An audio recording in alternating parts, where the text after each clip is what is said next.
What's going on, everybody? Welcome back to this week's episode of In the Passenger Seat. If you are new to it, my name is Dave. I own a 2004 C5 Corvette. This channel is based around the ownership experience of that Corvette. So if you're interested in Corvette content, don't forget to hit that subscribe button down below. And this In the Passenger Seat podcast is based around other YouTube channels that I interact with on a regular basis. This whole podcast, we're going to get to know more about that particular YouTuber. Of course, we're going to talk about their car, their experiences and other things, but it's more just to get to know the person. And then, as you saw from the thumbnail of this video, I'm bringing on my buddy Ray over at Project Dirty. You've seen him in the virtual car show that I had, if you remember the green car. And then, obviously, he has his YouTube channel, Project Dirty. Links down in the description to both his YouTube and his Instagram. So how's it going, Ray? Same old same, brother. I hear you.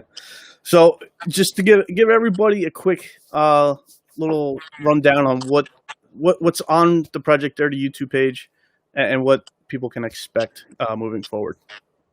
Well, I got an 02 Corvette. Pretty basic setup, really. I mean, bolt-ons and some nitrous. Just some nitrous, just a little bit. A little bit. It's kind of just what, I do a lot of like reviews and stuff on the parts that I'm running, and, just kind of trying to interact, kind of show the day-to-day, the not so interesting stuff. But okay. And then what can we see in the future with the car? Besides NOS, like I know you probably have some dreams and aspirations and goals for it. So like, what else you got cooking?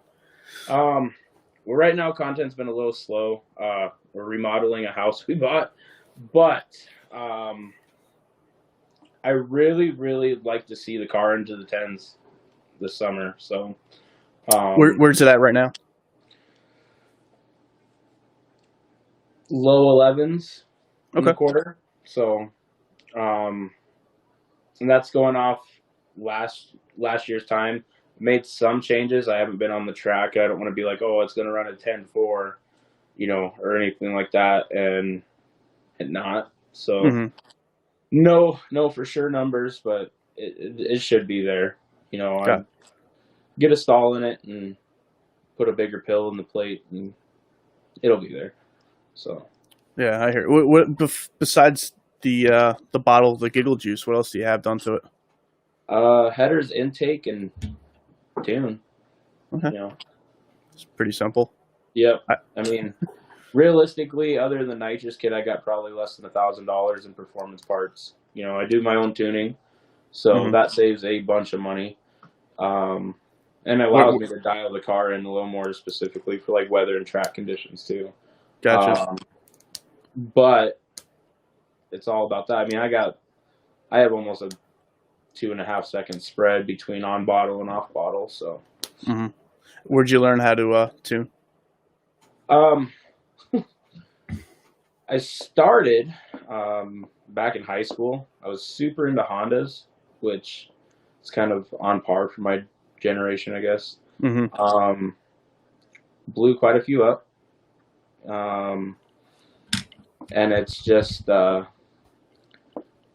once I got to where I had a little bit more adult money, I took some courses through like HP Academy, if you've seen them online, or like the tuning school, and a lot of trial and error, and eventually got to where I was having people ask me to do their vehicles, and eventually got to where I bought a dyno at one point and opened a shop and did that for a while, and then just the car community local isn't huge, so customer base ran out real quick, and it was making me taking up time that was more productive elsewhere. So I ended up selling the dyno and selling the shop off and whatnot. So got it. It was fun while it lasted, kind of thing. Yeah, I mean, I had a blast. I mean, with any business, it's got its ups and downs, but had a blast. Met some really good people through that, and I still do a little bit for other people on the side. It's just not relying on it to pay the bills definitely makes it to where I'm a little more picky about things. Mm-hmm. What do you do now to pay the bills? Concrete, basically construction. So, Okay, well, mainly concrete. So, right here. Um, what YouTubers?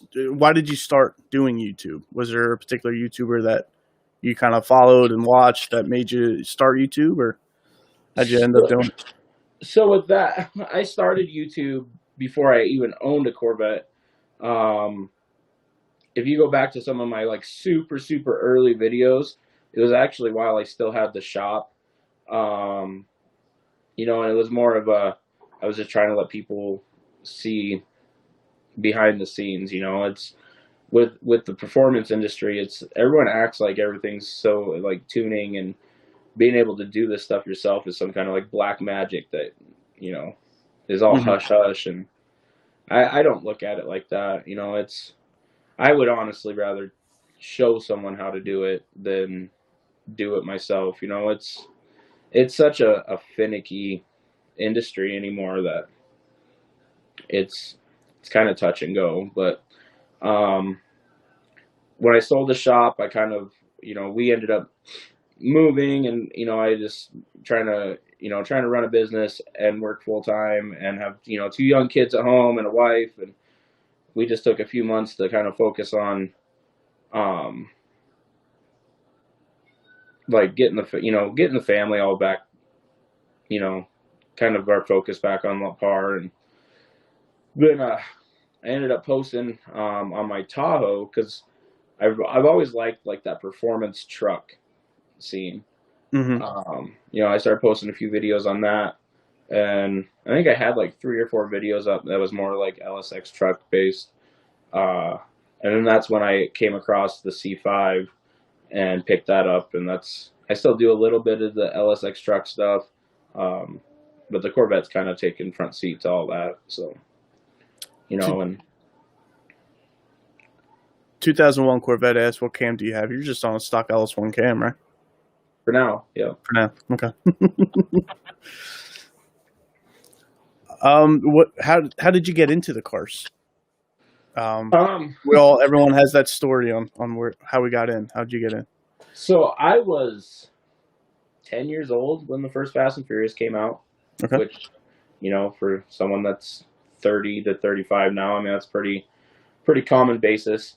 Yeah. And it was like, to me, that was the coolest thing ever, having the import, the underdog, and I was just instantly hooked into Hondas. Um, and it was like, back then, I'm like, yeah, probably, it takes a lot to make a Honda fast, reliably, Mm-hmm. And it's just, getting into the Corvette's just a whole different ball game.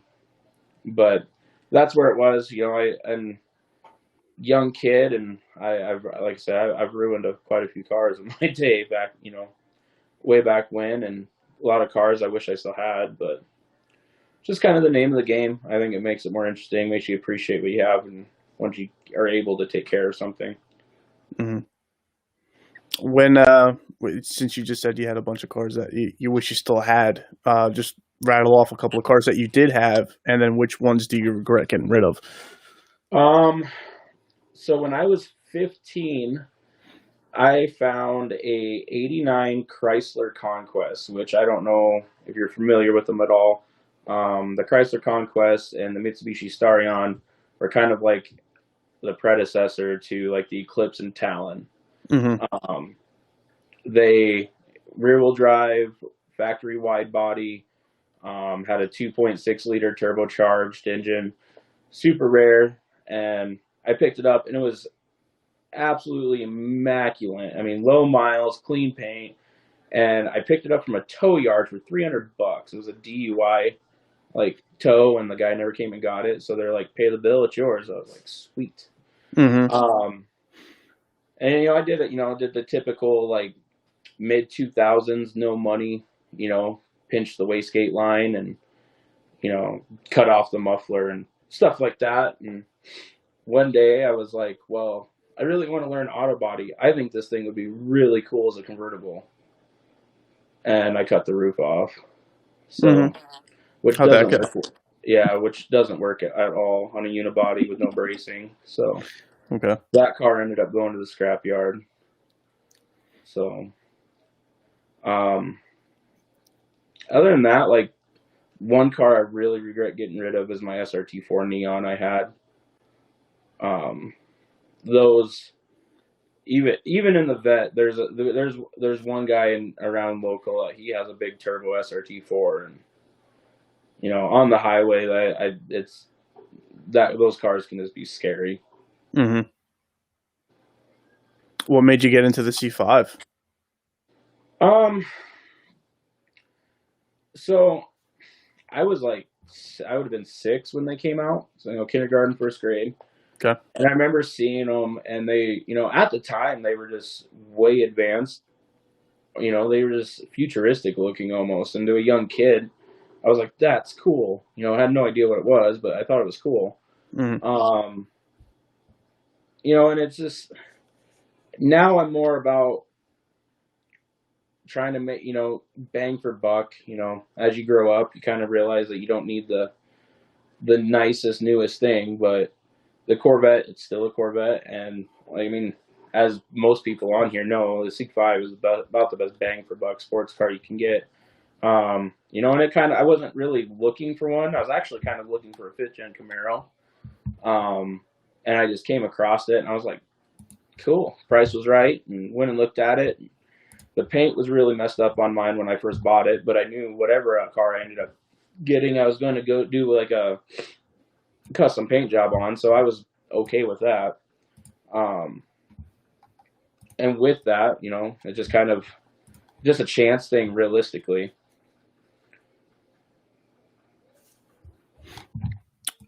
You were saying before that you're into, going to the drag strip and stuff. You shared a few pictures with me earlier today.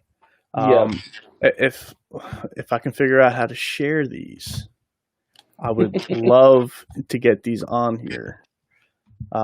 So we'll continue on until I can figure out how to share them. Oh, there we go. There it is. Okay. Hold on. I think I got this.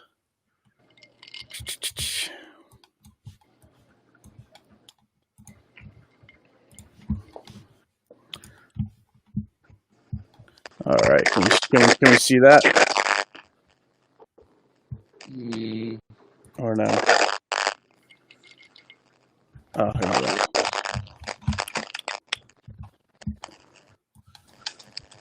There we go. So talk about that story. Well, this is going to go against everything I've ever preached about. But that's a nitrous gone wrong on a Honda CRV. So it's you love nitrous, huh? Yeah. So going back to the Hondas, that car was kind of a unicorn. Championship white, black interior, black leather interior, all-wheel drive 5-speed. Back when, with Honda scene comes stance scene, as much as I don't want to admit that. And that's what I originally had bought that for.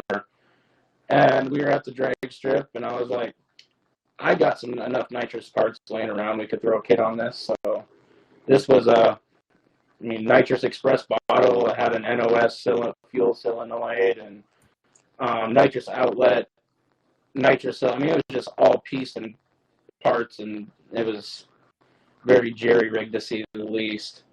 But it worked, and I was like, they were doing like a daily driver event, and I was like, sweet. And in the 8th mile, it ran like an 11.4 stock. And I threw a 75 shot in it, and it ran like a 9.2, which is a huge gain. Mm-hmm. And I was like, it like that. I got jets for 100 shot, and it worked. And I ended up losing a race this kid in a STI by like half a car. And he was poking some fun, and I said, okay. I said, I'll beat you, and I don't care if I blow mine up. And went into my jet kit. My next size jets I had was 175 shot, and this was on a stock Honda motor. Threw those in, went to launch, and it bogged. Well, I thought it bogged. So I let off the button, got back on the button. It took off, and I was like, sweet, let's go. And this is no tuning, factory ECU, no timing pulled out, no, the fuel's just coming through the shark nozzle. Got to the end of the 8th mile, ended up running what I was, needed to run to beat him. And next thing you know, I get on the brakes, my windshield gets wet and gets engulfed in flames, and I got no brakes. And yeah, so what I thought was a bog was actually a nitrous backfire. It had blown the intake tube off the throttle body, and when it did that, it caught the fuel line, pulled the fuel line off of the going from the filter to the rail. And when I had got back on the button, it was getting fuel through the nitrous kit. So I made the whole went down the whole track with a big fireball under the car, and didn't realize it was just dumping raw fuel out through an open gas line. And I mean, no one was hurt. Makes for a good story. I think it's hilarious. Yeah, there's the inside of the engine bay. Yeah. Something's up with your audio, Ray. I don't know what happened to it, but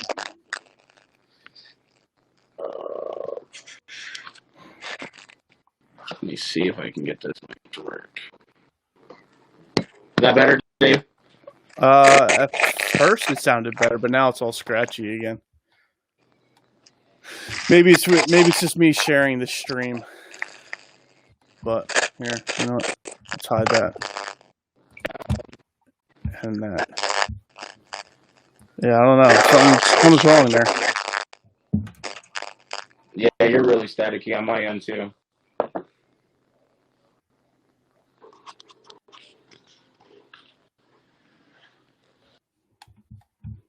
But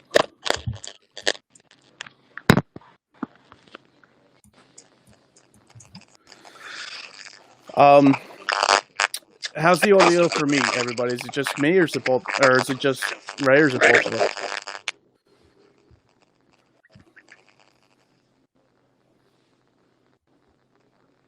I don't know if there's like feedback going through your phone too. That might be messing things up. Both. Yeah. I don't know what happened.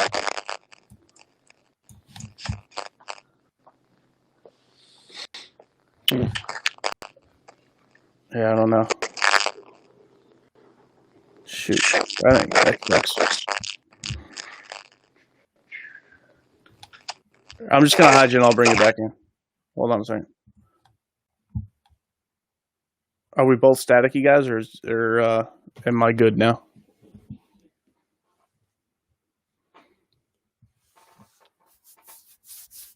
If it's just me on here, is the audio any better, or is it still pretty bad? Let me just know so it's just on Ray's side. All right. So Ray, I think maybe it's just with your speaker coming out, since you're using the phone as your speaker. Okay. I don't know if you have headphones or anything.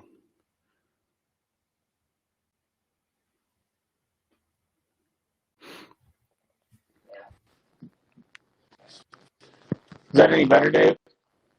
No. Okay. I'm going to try one more thing. Okay. You don't have any earbuds, do you? That's what the wife's grabbing them. Okay.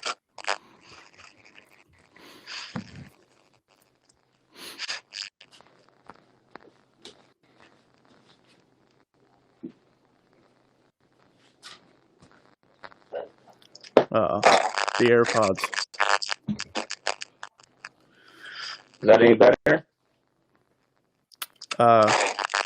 No, I don't know if it connected to the AirPods yet.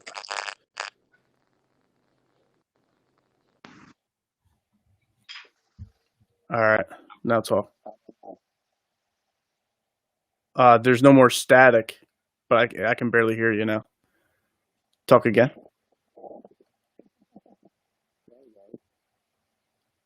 No, yeah. You sound like you're in like a toilet bowl.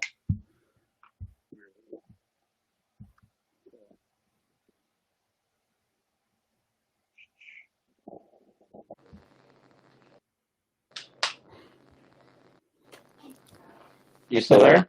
Yeah, I'm still here. Sorry, I was getting rid of of the troll that came back again. But yeah, I don't know why I lost you're audio we're all. completely now. Did you?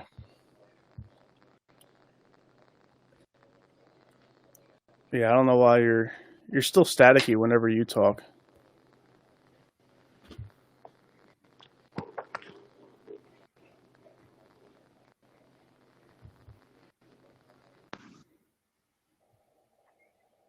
Yeah, see now the audio sounds. I can barely hear you though.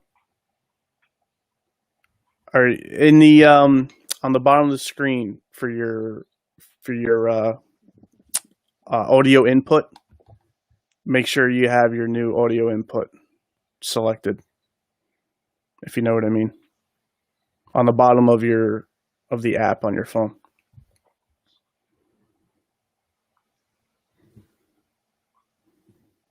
Nothing. Do you have any? Do you have any? You can't hear anything. Do you have any wired earbuds or no? Do you have any? Do you have any? Can't hear anything. Do you have any wired earbuds or no? No.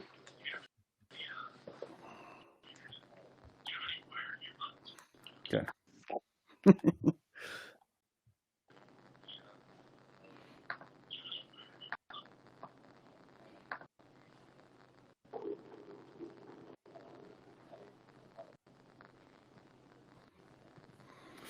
There's always technical difficulties when you're trying to do things live.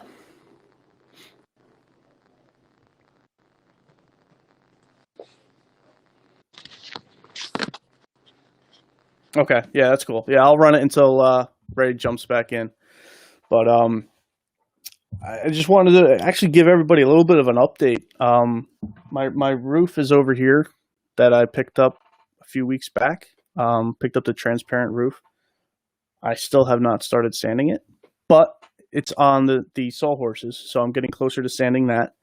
I tried to order some C6 Z51 sway bars, but it turns out the front sway bars on back order. So if anybody's trying to order C6 sway bars, they're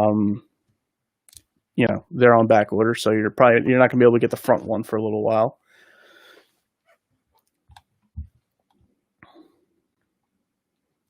Yeah, we could put a man on the moon, but can't make a cell phone work. I hear you on that. Zippity, man, you're only 50 subs away from 1,000 already. That's not fair, man. Not fair at all. All right, Ray's back in here. Let's see how he's doing. Ray, how you doing? Better? Better. Okay. Sorry, guys. I was just going over some sway bars. JW's Garage asks why OEM sway bars. They're cheap. that's pretty much it. I know I was looking at Johnny O'Connell's, some Johnny O's. I know the front sway bar, I believe it is thicker, and so is the rear sway bar. But that kit is like $600. I can get OEM sway bars and bushings for, I think it was like $250 to my door. So that's why, just cheap. And if it makes you feel any better, I don't have a front sway bar. There you go. Well, for what your application is, you don't really need one. We left off. I forget where, but besides cars, what other hobbies and interests are you into? Oh God, you're gonna make me look like a nerd. I collect rocks. Okay. Like, yeah. I mean, I'll go out on a Saturday and walk around in the prairie for 10, 12, 14 miles and just pick up rocks. So, I mean, it's a little more to it than that, but I don't want you to lose all your subs. Okay. I don't know if I'll lose any. You might lose some. Yeah. Yeah, I mean, that, and my wife and I were into snakes, so that's kind of the weird little niche of the house, but Okay. Yeah, around here we don't have many snakes. We have like gardener snakes, and I hate snakes. oh, And it's just a little gardener snake, and I still hate them. we got a 10-foot snake sitting in our living room right now. Nice. Like a boa or something? Yeah, it's a lavender albino tiger reticulated python. That's a mouthful. Yep. I had a cousin in Florida that he used to breed boas, so that was like my only introduction into snakes up close, and I was not a fan. Hell of a snake. Oh, come on. Bring the snake on the video. That would be cool. All right, I can do that, but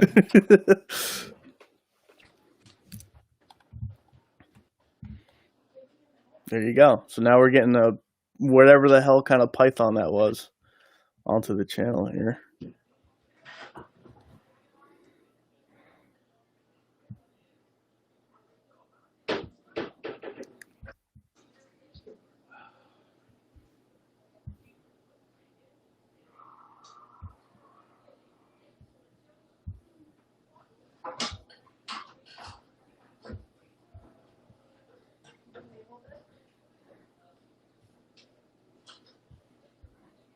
Now I'm going through and reporting my my troll at the moment.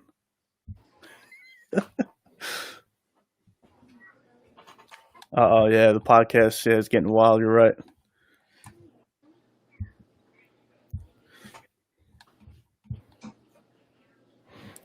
Strangled live on a C5 podcast. Yeah, that would be crazy. That would not be good.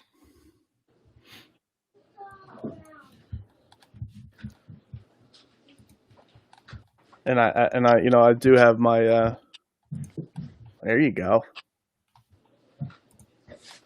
Nope, that's the nope end. He's kind of he just shed, so he's kind of like super aggressive right now. Okay. And I'm not grabbing that skin off, so. Okay.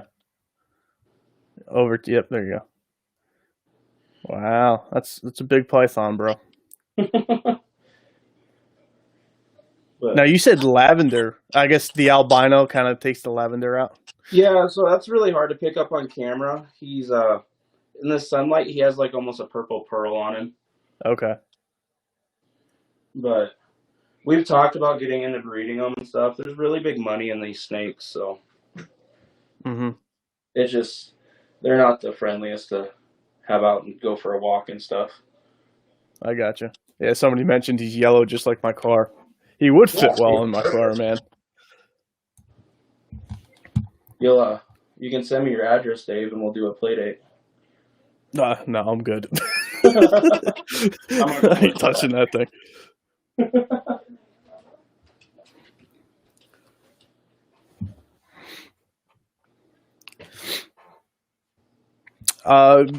Before Ray gets back, if anybody has any questions for Ray, whether it's on his build or it's on his channel, whether anything, feel free to ask those down in the comments, and we'll definitely get to them.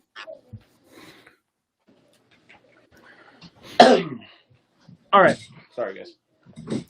It's all right. Is there anything you wanted to just chat about for a little bit?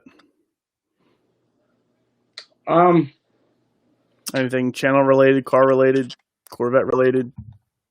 Yeah. So you asked earlier, what's one thing, what to expect on the channel coming up. I put a poll on my channel about a week ago, and I was really hoping it would kind of lean towards my personal preference, But I put on there, I said, you guys get to pick the next cosmetic mod. Because I want to do carbon fiber rear quarters. And the wife thinks that they would look stupid. So I was like, I'll show you. Everyone else is going to love them. But the Corvette's going to be getting underglow. So I'm regret to inform you that that's what is coming up soon. Nice. Are you getting like any light, any color you want with like the LED, whatever it is now? Or are you just doing green or? So one benefit of when I had the shop is I had a lot of dealer accounts set up. And one of those, it was through their mother company, but LED glow, I can get stuff super cheap through them.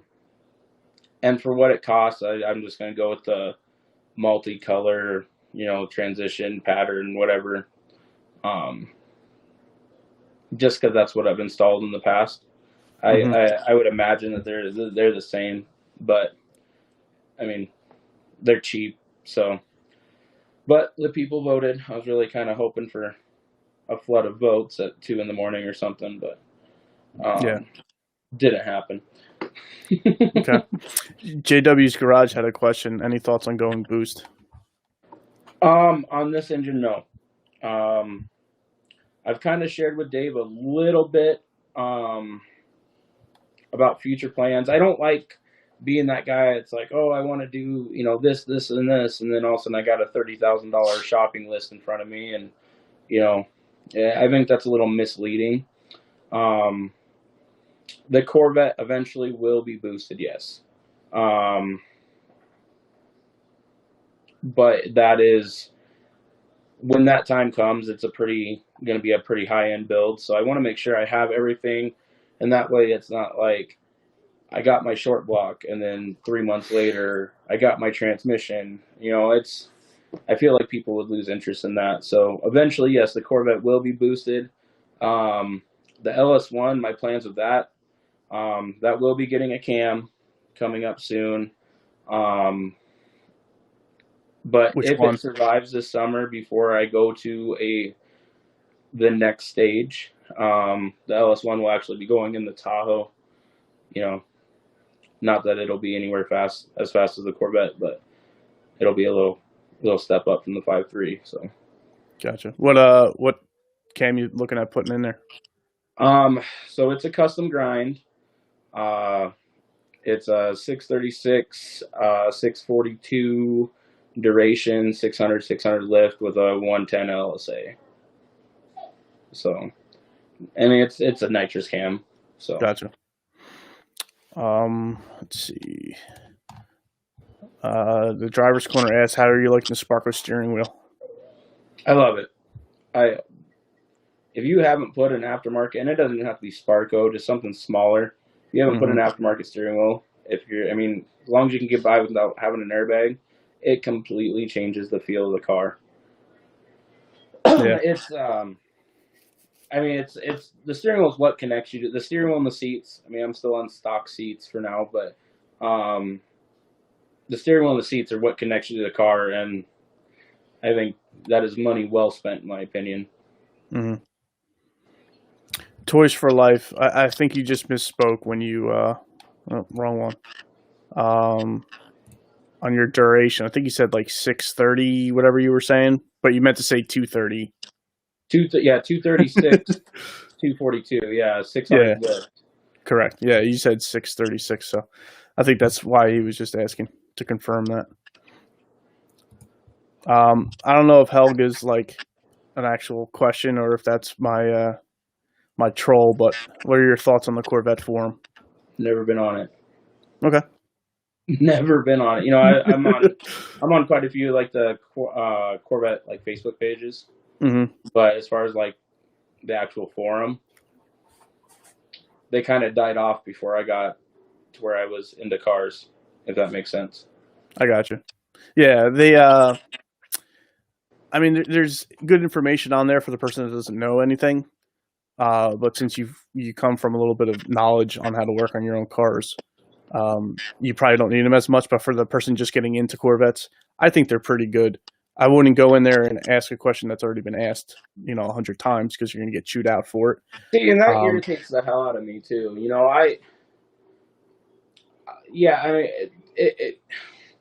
like with the Corvettes, the balancer wobble. Yes, that's been answered 542,000 times.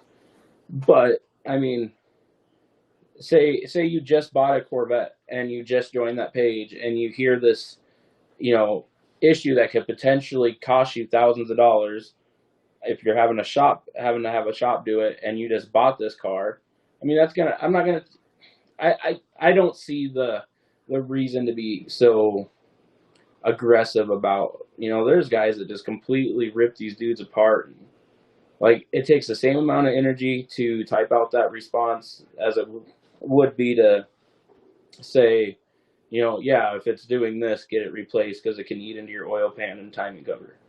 Mm-hmm. Or, I mean, it just, that's like another big reason that I ended up like setting in my mind where I was okay with selling the shop is there's just so much negativity, and it's ridiculous. Mm-hmm. I don't see a problem with answering a question that's been answered before. Yeah. Now if you answer a question that someone asked and they're like, well, I don't, they come back with some sarcastic response, like, yeah, that gets irritating, but for the new guy, help the new guy out. I mean, everyone was there. You were there. I was there. Everyone was there. Don't be a douche. Mm-hmm. Yeah, Driver's Corner brought up a funny comment here. Worst thing about the forums is unanswered problems that match your issue but no result. So like it's just a whole bunch of mumbo jumbo, and it's like, come on. Yeah. There was another one up here that was good. Oh,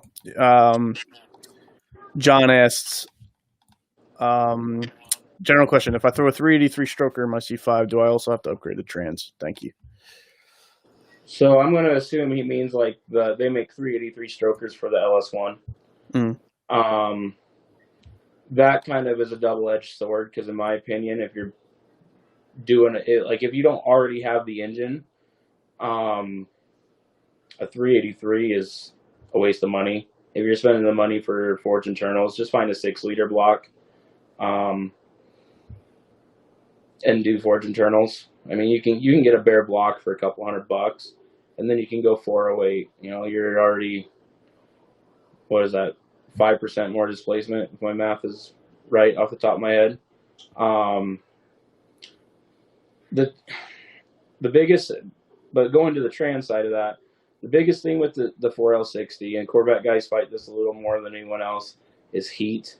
Put an external cooler on it. If you do any kind of stall, which if you're going to the 383, you should definitely have a stall. Do an external cooler on it. Get that cooler out of your radiator, or at least not out of your radiator, but plumbed out of your radiator. I mean, you figure it up right now. I'm about 650 horse on bottle through a stock 4L60, and I've had no problems. So. Mm-hmm. I agree. There was just a few conversation pieces going back and forth about the forum question again, but I don't have anything else, Ray. I mean, if there's any other questions that people have for you,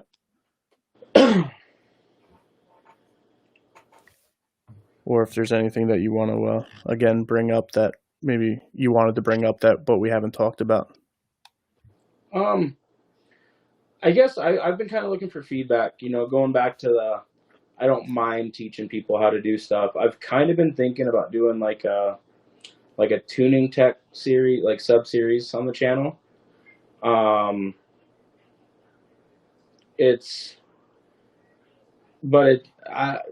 thing that really I'm struggling with on that is tuning is a very, again, finicky area. Um,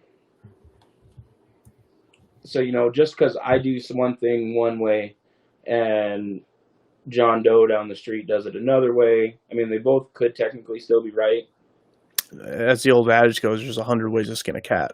Yeah, and that's just I'm that's where I want to kind of I'm iffy on it. So if the guys in the chat want to put some feedback into that, I wouldn't.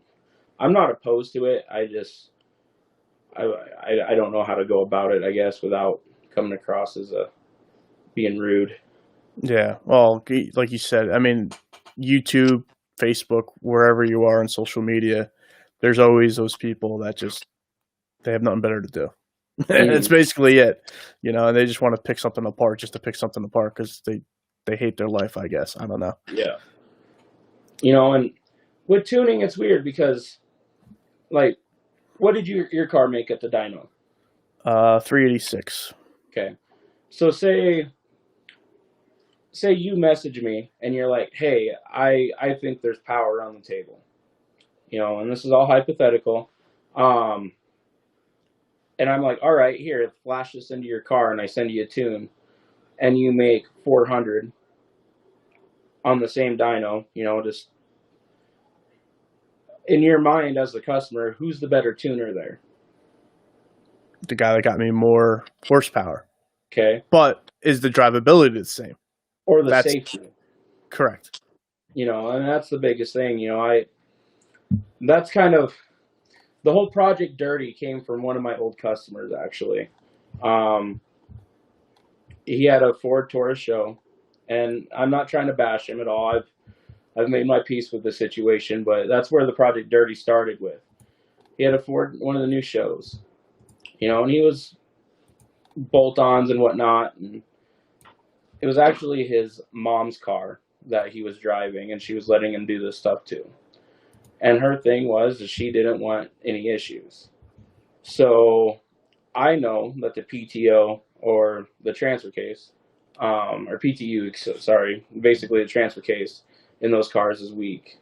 So I limited his low end torque through the tune, and he didn't like that. His dyno, you could see it on a dip down low on the dyno sheet, and he didn't like that. And basically he just said I was a dirty tuner because someone else went to another tuner, came back onto my dyno, and that dip was gone. He basically said I was a dirty tuner.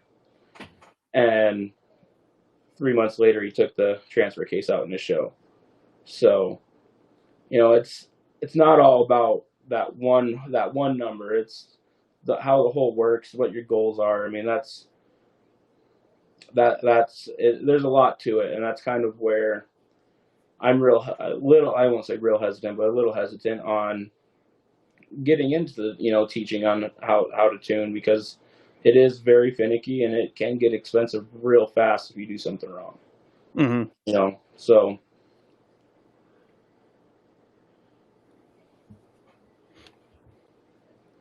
Now my troll has an issue with one of my subscribers. You may follow him on Instagram as well. 2001 Corvette. Okay. So I guess that's the guy that has no life, that just wants to keep creating usernames and try to wreak havoc on my live streams. But whatever. Yeah, it's fine. Comments booster. Exactly. I don't know if it really helps live streams though,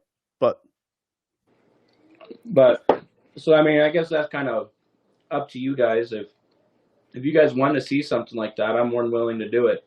But I just want to make sure that there's a group of people that would be interested in it. I don't care if it gets 100,000 views, but I mean, if there's 4 or 5 people that are interested in it, I'll take the time to do it. Yeah. I mean, I know I'd be interested in it. Would I ever do it? I don't know. It's nice to know, though. You're an engineer by trade, aren't you? Correct. Electrical. Yeah. Perfect. It's all the same. Yeah. So, yeah, I mean, most people that get into tuning have some kind of engineering. I mean, that's all it takes is basically a big math problem. Mm-hmm. I mean, whether it be electrical, which I mean, that's what 90% of the computer system is taking mechanical measurements and converting them into an electric signal. You know, it's really not this black magic like taboo thing that no one can do anything with. It's really not, you know. And for what some of these shops charge for a tune is just insane. Mm-hmm. Yeah, no, that was the one reason why I went to CSP is they were cheaper than some of the local shops. Not like I'm throwing any of those local shops underneath the bus. I mean, you know, East Coast Supercharging, they're renowned for their LS. But there's some other shops locally as well that were more money. And I heard a lot of good things about Andrew over at CSP. Went over to him. One, his the first time you go to him, his tune was cheaper. And if you go back to him, as long as you're still in the same modification bracket, it's like half the price for the retune, which I thought was awesome. So, see, and I understand it. I mean, it's a super, especially if you get a dyno. So like I had a Mustang MD 500 all-wheel drive, you know, because Subarus are the big thing around here. I mean, I had $65,000 just into the dyno, you know, and then you got your rent, your insurance. I mean, it's an expensive startup cost, but you don't need to make all your money back off 10 people. You know, I mean, since I've closed, there's been another shop that opened, and they for an NALS tune, they're charging like $1,200. It's like, that's insane, you know. But you know, and I did the same thing. Like, I'm a firm believer, and you cannot fully tune a car on one dyno session, especially like the drivability side of things. You know, if I had a car come in August when it's 100 degrees out, I'm going to have that car back in and dial in like cold weather starting in the wintertime. You know, it's just how it is, you know. And if I wouldn't ever charge to do like, you know, fine tuning stuff, or, you know, you drive it and you don't like that it has, you know, the chops too much in a 6-speed car or the surge, and, you know, you can fix some of that stuff. So ultimately that's the way I look at it, is I wanted people to be happy with their cars.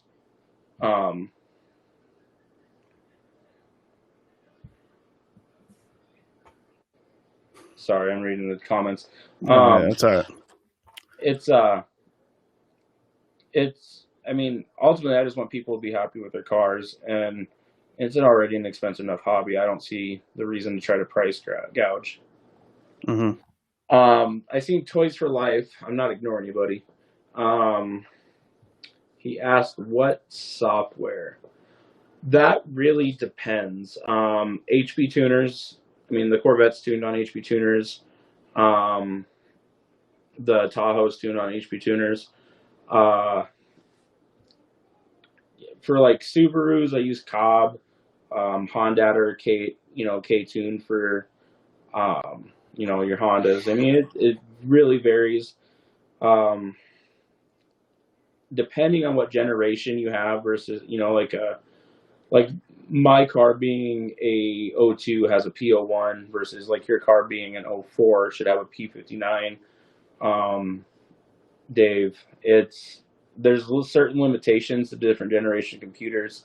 You know, you start moving up into like the E38s with like the Gen 4 stuff, LS3, you know, the 6.2s and whatnot. It's they're a little more capable, you know, and that's kind of where you start getting to where you're maxing out the factory ECU, and you need to go up to like a Holly, something like that. So, but for 99% of the population, HP tuners is more than adequate, and they're starting to get into support. I mean, since I've closed my shop, they've got into like Toyota, Volkswagen, Audi, you know, stuff like that. So HP tuners is really expanding their horizon.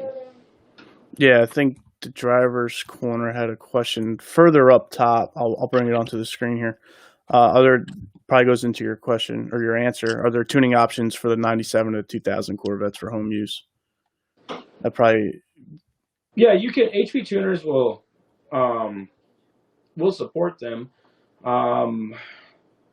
The 90, now I'm going off memory here, and it's been a while. 97 and 98. They really have problems running big injectors. So if you're needing something over like 1,000 cc injector, their timing tables aren't as high resolution as like an 0411 PO1. So like, if depending on what you need, they make pinout kits and stuff. You can swap to the newer computer. Yeah, it's always a topic on Facebook groups and stuff. Mm-hmm. Which, I mean, I mean, it's all how well you want the drivability is what it boils down to. I could take a 97 computer, put Bosch 210-pound injectors, which are like a 2,200 cc injector, and get them to where they work, but the drivability is not going to be there. You know, it ultimately comes down to how precise you want it. Mm-hmm. Yeah, JW's Garage just said, why are so many people bad at it then? Tuning, that is. Serious question, though. Because he has to travel pretty far for a good tuner. Laziness. It's tuning's one of those things. People do one car and they think they're a tuner. It's like I said, if you go back to when I first started getting into where I figured out I could hook up to a car and make it do what I wanted to do, I think in 1 year, when I was 17, I blew up like 6 cars. And I was okay with that because they were my cars. Mm-hmm. Now, if I go through this chat and I'm wanting to learn how to tune, and I blow up 6 cars in this chat, it's that's not right. I mean, it's fairly easy to get the software, and you know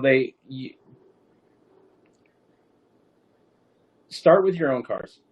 If someone that's wants to tune your car can't show you a car that they own, that they've done, and take you for a ride, and you're like, hell yeah, that's a red flag, you know. Yeah. Or you walk into a shop and it's a bunch of 92 Berettas and they're doing oil changes and they want to tune your Corvette, that's a red flag. You know, it's ultimately, and then like I said, ultimately it boils down to being lazy.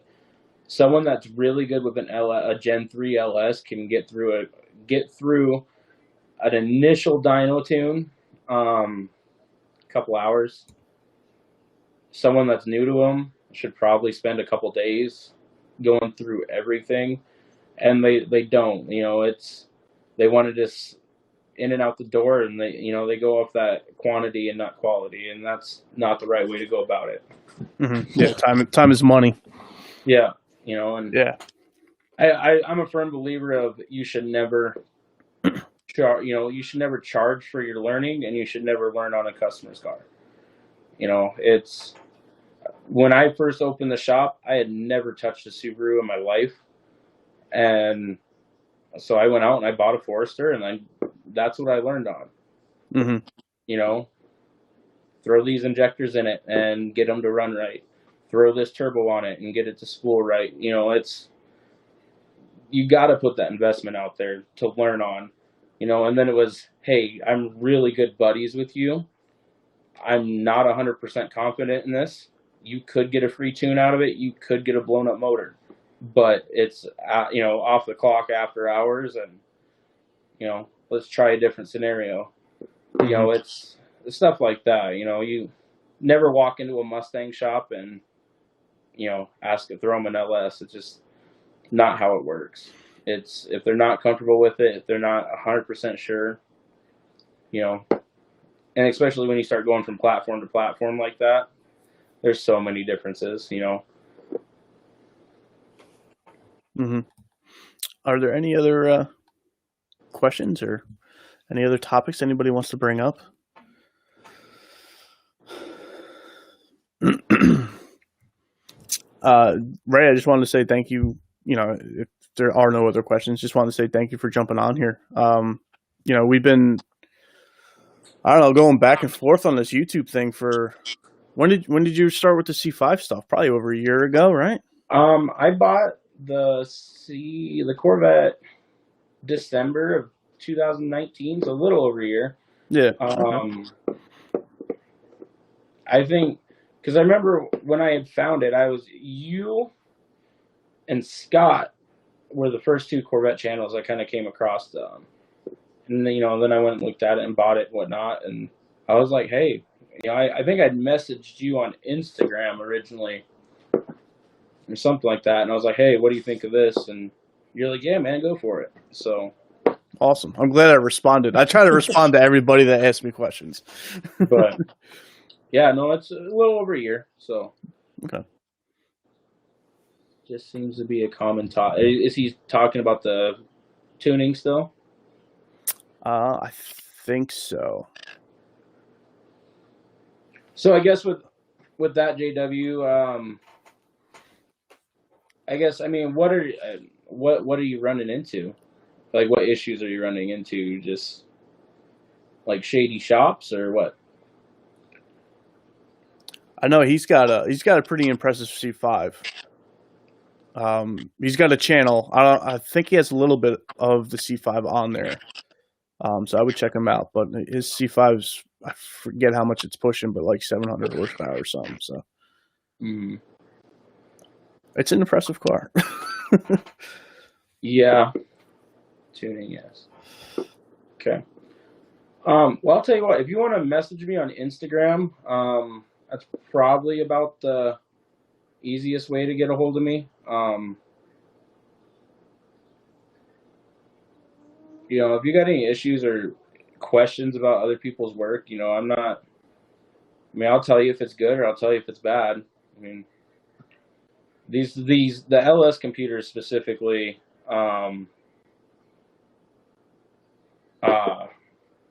they will hide a bad tune to a driver fairly well.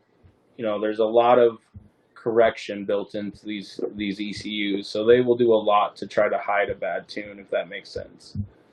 If you're on the stock computer. Not a question, but just mentioning that I think